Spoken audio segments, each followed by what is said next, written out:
High high আমরা গত বছর মে মাসে 2024-এ মায়াপুরে ঘুরতে গিয়েছিলাম। সেখানে আমরা প্রথমে ইস্কন মন্দিরে গেলাম। সেখানে ইস্কনেরই বিভিন্ন রকম ভবন আছে ওদের, সেই ভবনেরই একটা ঈশোদয় ভবন বলে একটা ভবনে আমরা উঠলাম। খুবই সুন্দর একটা পরিবেশ, সুন্দর জায়গা, বা যে ঘরে আমরা ছিলাম সেই ঘরটাও খুব সুন্দর। ওখানেই নিচে আবার ওদেরই খাওয়া দাওয়ার ব্যবস্থা আছে, সেখানে টিকিট করে নিয়ে কুপন সিস্টেম, ওখানে দুপুরে খাওয়া দাওয়া করলাম, রাতেও সেখানে সেই কুপনের মাধ্যমেই আমরা খাওয়া দাওয়া করলাম। খুবই ভালো লাগলো। আর তারপরে আমরা মায়াপুরের বিভিন্ন জায়গা ঘুরে ঘুরে দেখলাম। সচিমাতার মন্দিরে গেলাম, যেখানে নিমাই আর কি জন্মগ্রহণ করেছিলেন। সমস্ত মন্দিরগুলোই ঘুরে ঘুরে দেখলাম। এরপরে আর যেটুকু বলার আছে সেটুকু আপনারা আমার ছেলের কাছ থেকে শুনুন, বাকিটুকু ভালো লাগবে শুনতে। আমরা গেছিলাম আমি, মা আর আমার মাসির মেয়ে আর জামাইবাবু।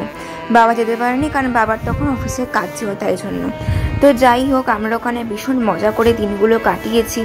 খুব দীর্ঘ সময় যে থেকেছি সেটা একদমই ভাবার কোনো মানেই হয় না, কারণ আমরা গেছিলাম মাত্র 2 দিনের জন্য। হাতে খুবই কম সময় ছিল, কারণ তখন গরমের ছুটি পড়েছিল বলে তখন গেছিলাম। তো তারপরে আমরা সবাই মিলে নৌকা করেছিলাম, লঞ্চে উঠেছিলাম।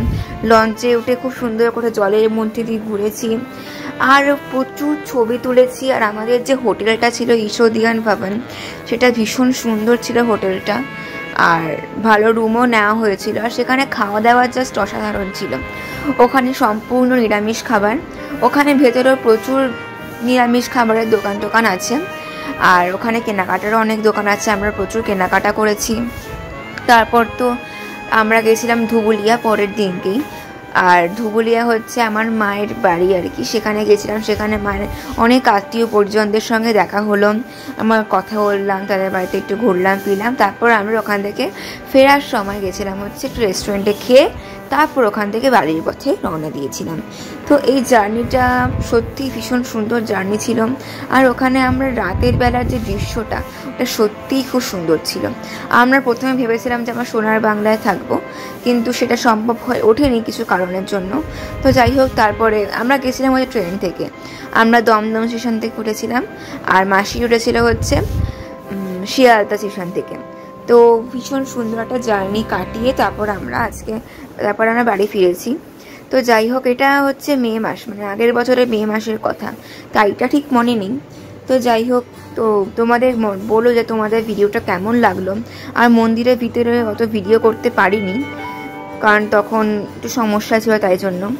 তাই তোমরা বলো তোমরা কেমন লাগলো ভিডিও। তোমরা কারা কারা মায়াপুর গেছো আমাকে অবশ্যই কমেন্টে জানিও। আর তারপর কালকে হচ্ছে দোল, বসন্ত উৎসব আর হোলি। তো যাই হোক, কালকে হচ্ছে একটা নতুন ভিডিও নিয়ে আসবো, ধামাকা দিয়ে একটা ভিডিও আসছে কালকে। তোমরা কিন্তু অবশ্যই ফলো করো আর আমাদের চ্যানেলকে সাবস্ক্রাইব করো। তো চলো, বাই।